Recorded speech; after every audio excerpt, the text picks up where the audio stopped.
Полякове Константину Михайловичу Баранову. Уважаемая Татьяна Васильевна, что хотел сказать.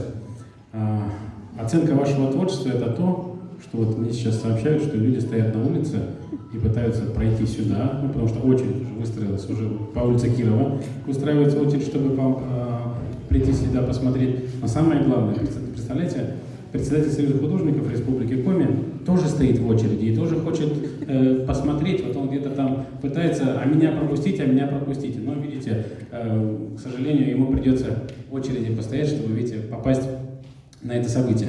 Позвольте поздравить вас с вашей персональной выставкой, поблагодарить за всю ту работу, которую вы делаете. Я думаю, что замечательное мероприятие, и вы представляете, какая оценка вашего труда, вашей работы, когда в пятницу вечером в 26 градусов тепла, негде, вот представляете, все коридоры второго этажа заняты, люди просто слушают, чтобы вот, представляете, попасть к вам, а самое главное, я думаю, что после просмотра вашей выставки каждый из себя поймет, а какой же для него цвет любви. И после вашей выставки я тоже обязательно ее посмотрю и определюсь. Я, скорее всего, уже предполагаю, какой для меня цвет любви. Я думаю, что эта выставка поможет мне все-таки окончательно понять, а какой же он для меня есть. Поэтому я вас поздравляю и от лица министерства приветственный адрес и букет цветов.